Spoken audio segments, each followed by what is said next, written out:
Okay, like I didn't know you were this funny, but I'm already laughing. I don't know.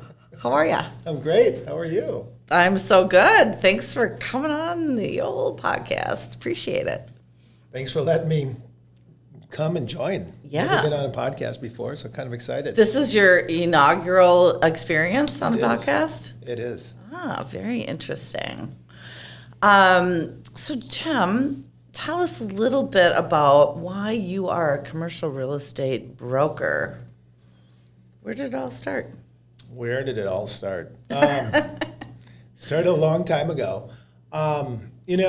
So going way back, I have an uncle who is in commercial real estate. Okay. And he's 18 years older than me. And when we would go visit, spend a lot of time with him. When I was like 6 years old, he broke my arm, and so fond memories of that. Oh, yeah. Fooling around. Like he didn't just grab you because you were misbehaving. He threw me in a snowbank at my grandmother's house, or grandparents' house here in Minneapolis. And then you're like, I want to be just like him. Yeah. Oh, okay, that makes sense. Yeah. No, I've got a lot of stories about that. But he lived in California, and when we'd go to visit, I kind of learned what he was doing, and basically he was a developer and an owner of real estate. And I'm like, oh, well, how did you get started? What did you do? And he started out as a broker, way back in the day with Grubb and Ellis. And what's his name? Jim Mayer. Okay. And he has a company called South Bay Construction and South Bay Development. Very cool.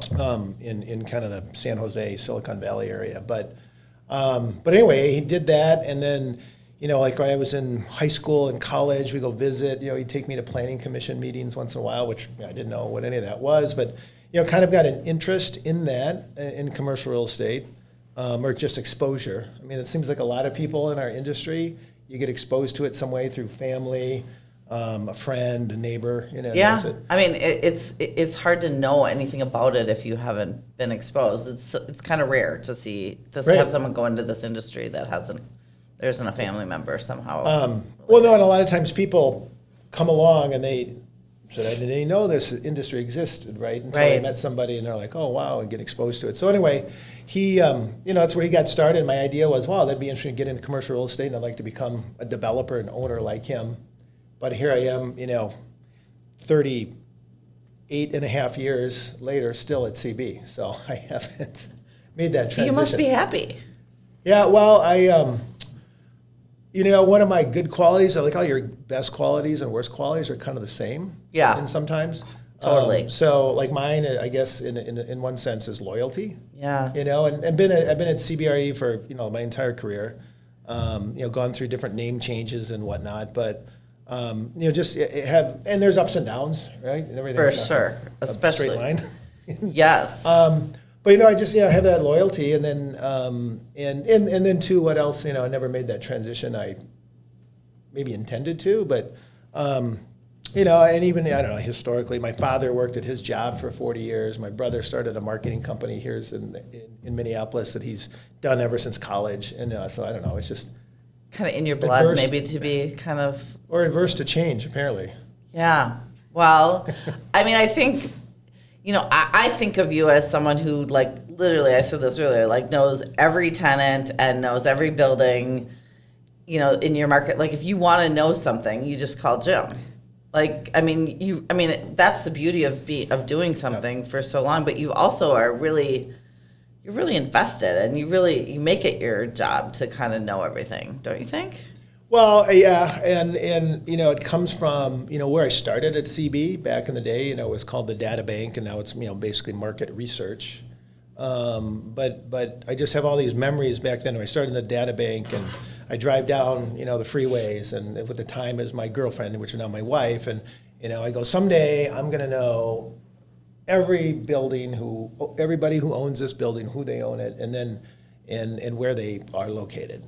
And also way back in that day, Whit Payton, who ran our office, would tell me Tom Holtz, who was selling office buildings back, at that time as I was coming up. He goes, well, Tom will know every building who owns it and when and why they're going to sell it. I'm like, how in the world can he know that? And now that I've had, I mean, now you know, right? Because that's your world, and you understand investors, they buy it and what their objectives are. But I just had kind of had that mindset. And back then too, we didn't have access to all the data. Right. I mean, right now, you could sit down and, through the different digital avenues, figure out every owner, in an afternoon. Where then, you had to really dig and go to analog type ways to learn that information. But I just said I'm gonna figure that out, and so that's kind of, I think, where that started and why I still do it. Well, and so I've kind of two avenues of like when you have perspective going through, I guess maybe even three things. I think it would be interesting to talk about how, the business has changed. Being a broker has changed over those years. Also, how you've kind of weathered all the different cycles during those years. And then even just office space. Like maybe we start there. Like how people use offices. I mean, I toured an old insurance agency office that was like being in the basement with no windows, and they used to have cubes everywhere, and I'm sure people were smoking and doing that. I mean, when you first started in the business, office space looks so different than it does today. Yeah, no, I mean, it's changed a lot. But you go back and the historical perspective, what I appreciate about it, and doesn't really matter some people, but I find it interesting that over the years you can see tenants and different tenants and what they do after doing it this long. Tenants, they have a pattern, and also going way back to this data bank research position I started in. We had a form you'd fill out like where the tenant moved from. I'm like, why are they? That's so dumb. What is that? And I didn't realize CB was harvesting data to try to get trends, like people would be, or certain companies would be moving from one area to another. And now over time, you can see that there's certain companies, they do the same thing. Companies have certain things in their DNA. Really? So there's certain companies that they're sublease hoppers. There are certain companies that every time their lease comes up, they do move. And they move to maybe the nicest space because that's their part of their company culture. Brand or culture. Brand, okay. Like they need to move to the Okay. nicest, newest thing. Okay. And then there's other ones that we're going to move to maybe what's nice enough but the most economical. And I think it's like in the DNA of the company. And that does change over time, but it's really interesting to see that. Gosh, I haven't even thought about it like that ever. That's a great perspective. Yeah, and so somebody's lease is coming up now, and you say, oh, you know what, they're probably going to do this because Right. I've seen it, 3 or 4 or 5 now, over several decades. What Interesting. They do. Yeah. That's super fascinating.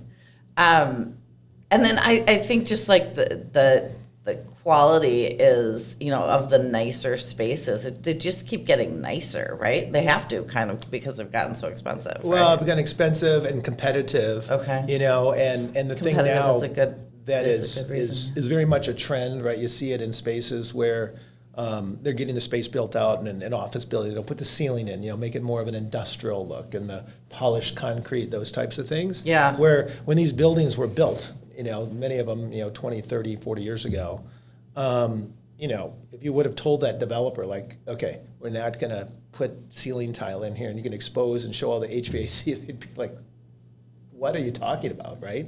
Just trends change, architects and introduce different elements to make it interesting, to their clients and the tenants. So those things will have changed very dramatically over the years. Yeah.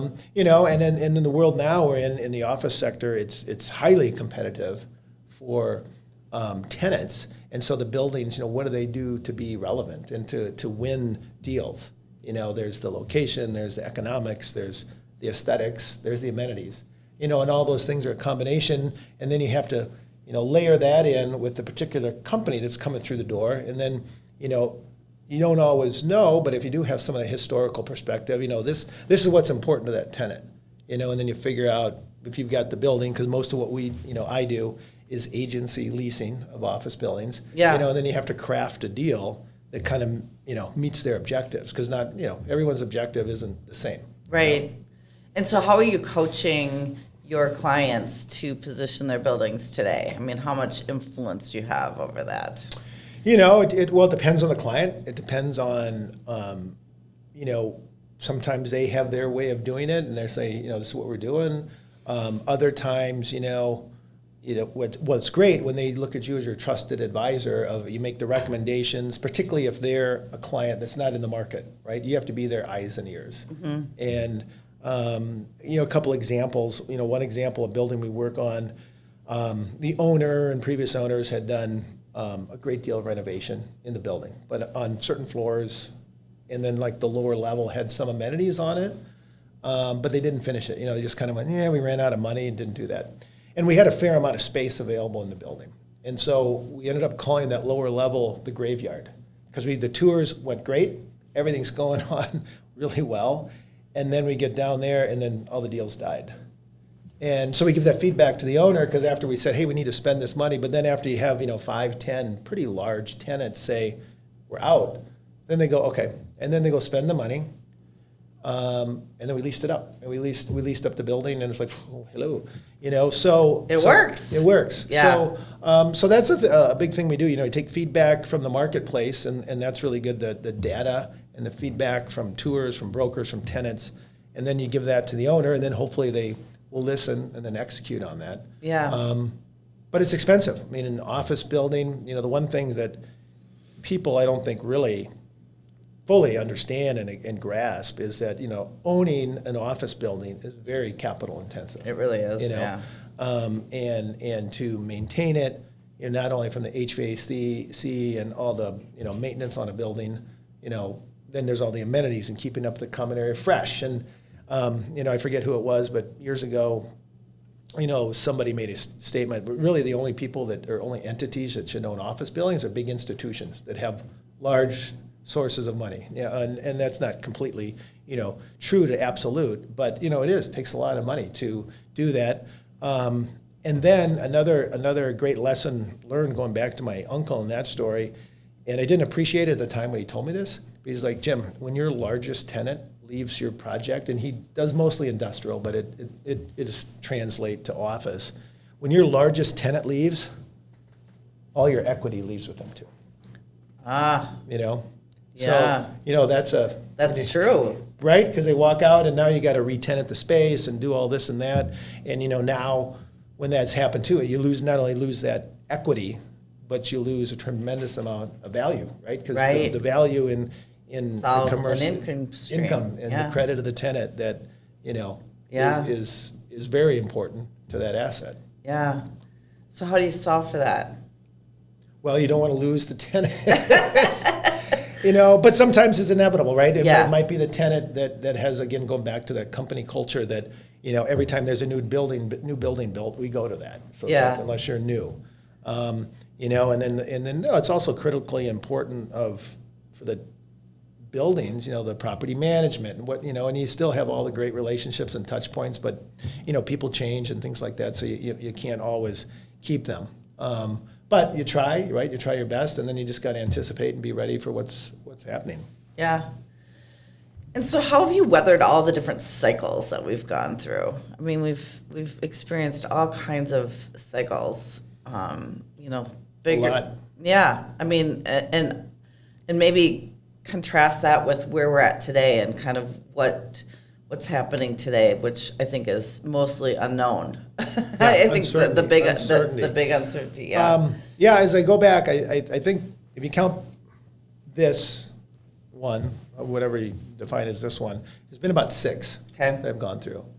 And like the first one was in the early 90s. We had the S&L crisis back, and then those that have been around for a while, you remember the RTC. The government set up basically a clearinghouse to, move all these properties, because all these properties were coming back to the savings and loans, and it was just, a big mess.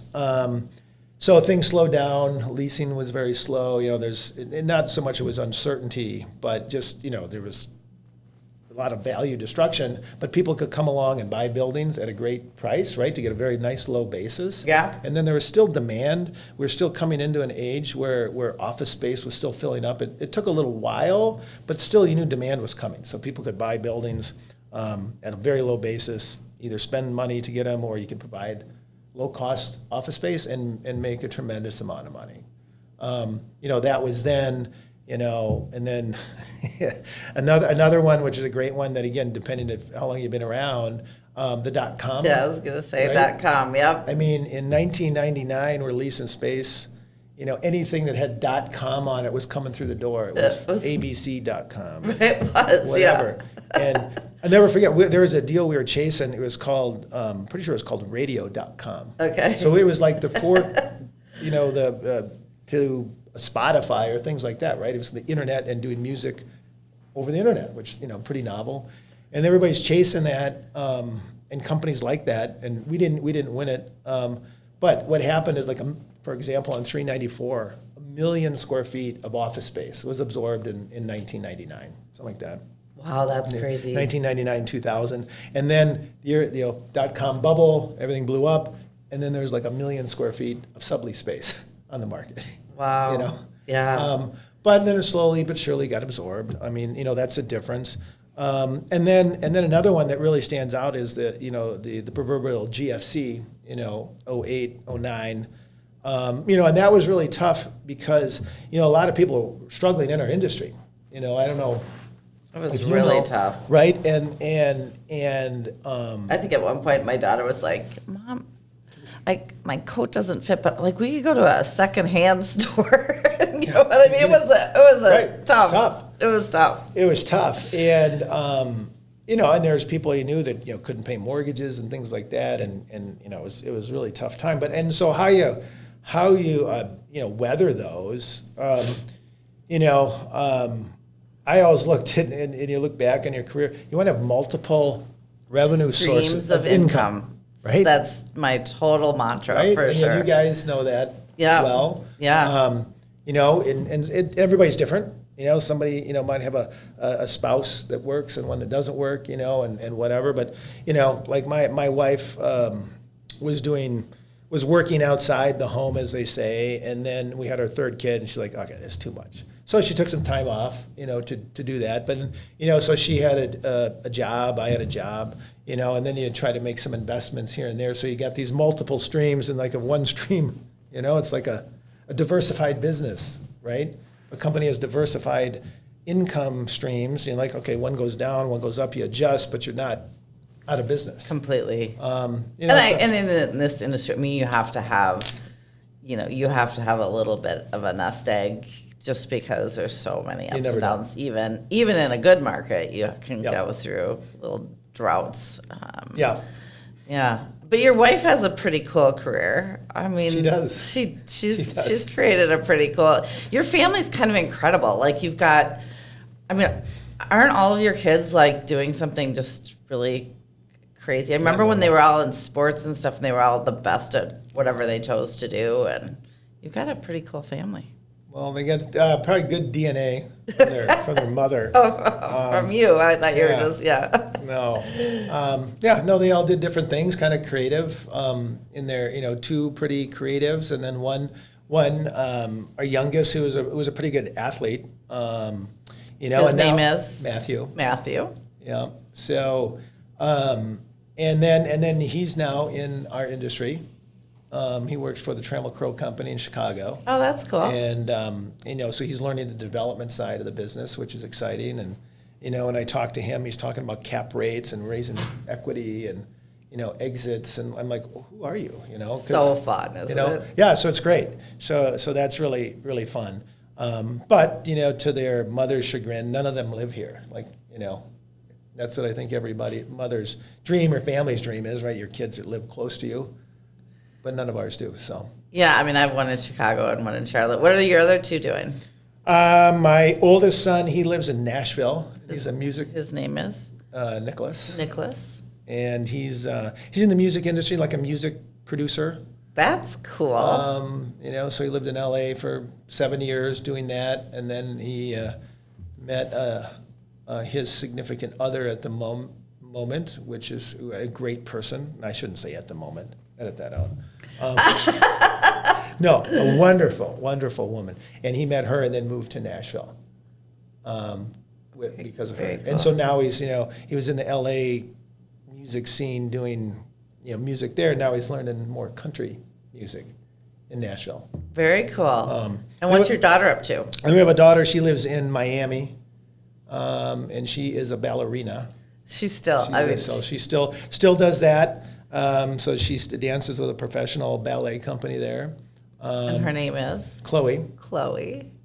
And she lives, or she and her husband have also a yoga studio. So she has ballet, runs a yoga studio, and her husband's in the computer industry. How fascinating. I mean, isn't it crazy that you can produce 3 so, like, different? I mean, really different. Yeah. Yeah. Well, one of my buddies way back in the day used to say, yep, they all, same DNA and all that, use that word again, but they all come out of the womb different. Right? Yeah. Well, and I think, I think if you allow them to be who they can be, I think that's a sign of a good parent versus trying to, like, have them fulfill, the things that you wish you were, try to pigeonhole them into certain avenues. But it sounds like you guys did a great job letting them be who they become. I'm more laissez-faire. Their mother is very, driven and, guiding them. And I'm kind of like letting them find their way, offer guidance, but find their way. Yeah. So it's a good balance between the two. That is a good balance. That's awesome. That's awesome.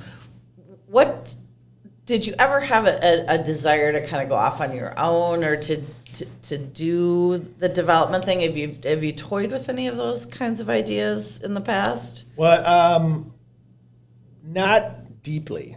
Okay. I mean, and kind of look back on it. One of the things was a misguided thought that if you're going to go do that, you need like all the piles of money, of your own money, to go do it. Yeah. And then I was fairly risk adverse because like I didn't want to risk all that and whatnot. And then it would have been wiser to pay a little more attention in finance class in school, that how you use the other people's money and those types of things. But no, I never had over the years, invested some things here more passively, and so you could do this and that to get those, but not real, active. Yeah.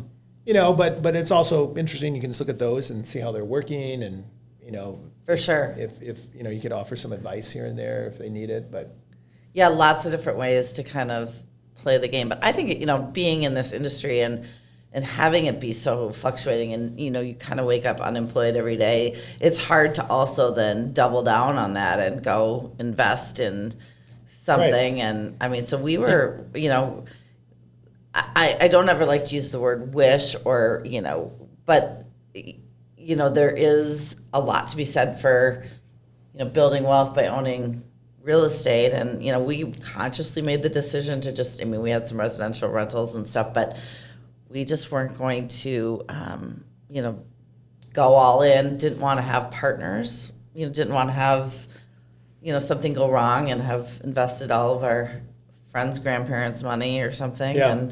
And then also just didn't want all our eggs in the real estate basket because, when that went bad, it was, it's yeah, hard. the whole thing goes bad.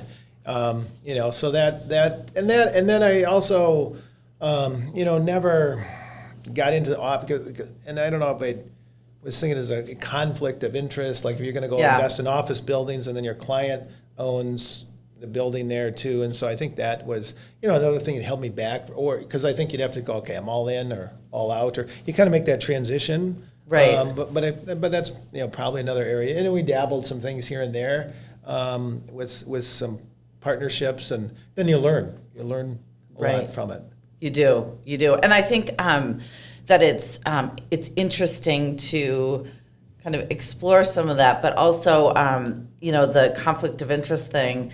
If I was hired to sell somebody's property, or I am hired, sometimes I'm just like, I just want to buy it because I just know what a good deal, it is. But I mean, I wouldn't pay as much as I know I can sell it for, right? So you can't. You can't. You just can't, right? Because you owe it to your clients to get them the best price, and you're probably not the one that's gonna do that. So I don't know. I do feel like that has always been a little bit of a challenge. So, what's your favorite part of this industry? Well, I mean, you know, like, it's probably cliche, but you say the people, right? You meet all the people. You know, like yesterday we're out at this golf event. You see all the people from the industry, all these people you've known for a long time. You see a lot of people you don't know. Yeah, Like, it's fun. There's a lot of young people, you know. And you're like, what do these people do, you know, today? Yeah. But, you know, it's the people you get to work with, the people you get to interact with. You know, and one of the things I really like doing is, too, when we're out showing a building, you know, and marketing in that sense on the tour, is talking about the building and, you know, quote unquote, selling them on the property. Because I learned that early on from one of my mentors, one of the first listings I ever got, Gary O'Brien. He worked at Trammell Crow Company. And he's like, you know, Jim, a good leasing agent knows the building better than the owner. And, you know, he had some buildings he brought me through. And he had me walk through those buildings with the architect that designed them, Mano Skinnis. Oh, that's very cool. And pointed out all these things in the building, like, you know, notice how the sprinkler, you know, this is green, and it's, you know, all these details. And certain things that don't really mean anything, but when you're out there on the tour, you mention them.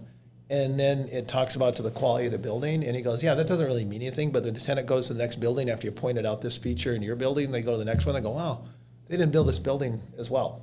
You know, so just learn things like that early on. That's really you know, really so then great advice. Yeah, so then I like that, and then I also, I love that. you know, kind of forget that I did this, but for, I don't know, it was 6, 7, 8 years, I was in Toastmasters. Okay, really? You know, I didn't even know anybody in Toastmasters still exists. But yeah, we did that. There were a number of real estate people in that particular group. But, you know, you learned how to speak in public. That's why you're doing such a good job today. But, you know. Well, that's an interesting experience. That's really cool. Yeah, because our managing director back in that day said, you know, you should get in Toastmasters. I'm like, okay, I'll do that. Let's, you know, Toastmasters. So. But learned how to do that because you're in a tour. Sometimes you're speaking in front of a large group, you know, and you need to address them all, and you want to be talking sound intelligent, know the building, and not stumble, you know, all that.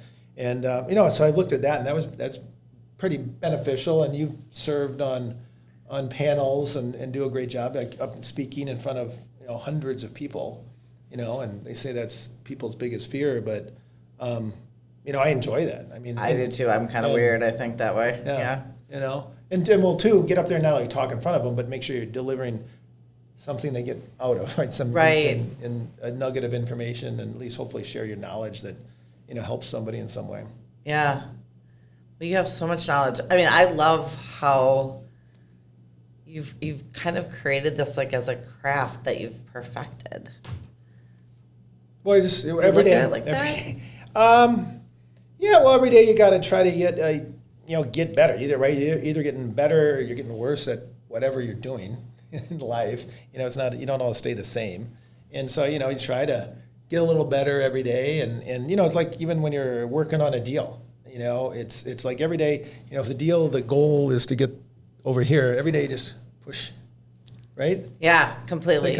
Like a bulldozer just pushing. And you just got to focus on trying to push it. And it takes, as you know, it takes so long these days. So long. To get a transaction completed. And it's like, why is it so difficult? You know? Okay, what's the answer to that? There's so many people involved. Yeah. So many people involved. I think different, call it factions within a company that has input. You know, even when you've got decision, you know, you made a decision, you had a lease, and then there's so much, right? You got to go do all these different things. Everybody weighs in. You think you've got the lease done, then somebody else gets it. Now more red lines. And it was pretty interesting. Actually, last night at dinner, I ran into an old-time real estate person, and his son now is in the real estate industry, doesn't work here, but we've worked on transactions with him, and ran into both of them last night. And the older, the father said, you know, Jim, when you're doing a deal, 2 real estate brokers can sit down and figure out the deal, like here's what it should be, and right here and done, and boom, boom, boom, it can be done, right? And Totally. you know what it should be. Totally. But it takes too long, you know, with everybody involved, because everybody has their input, you know, and you're going to end up at the terms or deal that we just said, this is probably the deal, right? Sure. And it just takes time. It takes time for people to get to that point. Like, if you're in the market and like here should be the deal for this building or tenant, and it just, everybody needs to get their information and then be comfortable with that. Yeah. And if you're not in it every day, it takes time to digest and get to that point to say. That makes sense. That's the right deal. Could have done it 9 months ago. That's the right deal. Totally. And, do you think the legal, it seems like attorneys are over the years, they keep finding, it's almost like cities, they keep finding more and more codes to add to. Attorneys keep finding more and more things to add to these leases. I mean, if you look at how long a lease is today versus what it was, back in the day, I mean. Well, back in the day, and I don't want to disparage attorneys. Of course not. No, they just are protecting their clients. That's their job. But back in the day, on your computer, right? You've got cut and paste, right? And literally, I think where that comes from, back in the day when we were doing leases, you would literally cut language out of another lease or off of a piece of paper because you didn't have and you would paste it onto the lease, and then you'd write an arrow and maybe have to photocopy it. That okay, here's the language that's been inserted, and then you initial that. That's true, right? Cut and paste, and so it was a pain, right? And then you had to FedEx that document back to New York or wherever, and now it just it takes longer. But I'm glad you brought up the attorneys, because it's like in our industry, we work for months, and if it's a new development, even years. The developer, before you need the broker, right, is doing all this to get in the entitlements, to get control of the land, as you go through that. And then you get out to do the marketing, you create your fancy Matterports or drone video or whatever. And then you get a tenant, you go through marketing to the tenants, to the brokers. So you get to a point where, okay, somebody says yes, right? And then again, years and years ago, I was taught, our job, what's our job? Our job is to get someone's signature on a piece of paper so we have a deal, whether it's a sale, whether it's a lease, right? That's our job. And then when it goes to the attorney, and I said this last week at a seminar, it's like, it should be attorney, draft lease, ASAP, get to right? Time kills all deals. It totally does. And many times it sits and it takes time either to respond and whatever. And I just kind of like, when somebody says yes, you get that thing signed, because company could change. Company could go out of business. Company could change direction. Company could be acquired. The main decision maker who says, I want to be here, moves or leaves the firm, and then now you have no deal. And it's like, I really, that's the one thing I really do not understand in our industry. When somebody says, give me a lease, somebody's just not on it. And when you get lease comments back from the tenant, you don't turn them immediately. And during the pandemic, you look back at that, there were a number of transactions we all lost. But had you been more expedient in the way you turn your lease comments, these leases could have been signed months before the pandemic hit. And then the tenants would all be up in arms. But you know what? Well, you had a deal. You have a contract. Yeah, and their businesses still did okay. They just did it differently. But yeah. Everybody freaked out for a while. And, but that's one thing, because I heard another story that a developer told me years ago is he was competing for a deal and he'd come to terms, and there was another building looking at it, and he told his attorney, you get together with the tenants council and you hash out the lease over the weekend. Just get it done. And this was like years ago, but still, over the week, get everything agreed. And they got it agreed, and then we're in place, and I think signed the lease over the weekend, and then the other competing property calls up like, hey, what's going on with the deal? So sign the lease over here. Love it. I love that. That's a master class in negotiation. Right. And skill. It shows, hey, we're at lease. It's like, you're at lease, but until, signed, sealed, delivered, just because it's done. Or people say, oh, that's a done deal, 100%, because someone's committed something. It's not done till the lease is signed, right? And it's been 100%. delivered back to the tenant, fully executed. For sure. And that's just one thing I still struggle. There's just now and there are landlords that in the market that are doing that. I mentioned this the other day. There was a deal that an LOI was signed in the morning, and by that afternoon, the tenant had a draft of the lease in their hands. Wow. Now that tenant is still internally going through their process, to get all the comments, Right. to get back. But it's just, it's a big company and that's what they do. But and my assumption is when they finally do get comments and send them back to the landlord, that they're going to be turned within 24, 48 hours, right? Wow. Because like it's speed to get a deal done, right? Yeah. Strike while the iron's hot. I mean, so. Well, I think this has been a complete masterclass in how to do your job well. If people want to listen, if they want to listen, and people have their own way to do things. I've actually learned a lot just speaking with you. We've been friends for a long time, and I'm so grateful to you for taking the time to chit chat today. I've learned a lot. Well, thanks for having me come in, and I could get the experience too. Yeah. Well, I think you're a natural at this. I think, a star is born. Well, to start one, I'll reinvent and become a real estate podcaster. I think you could do that very well. Thanks, Jim. It'd be fun. Thank you.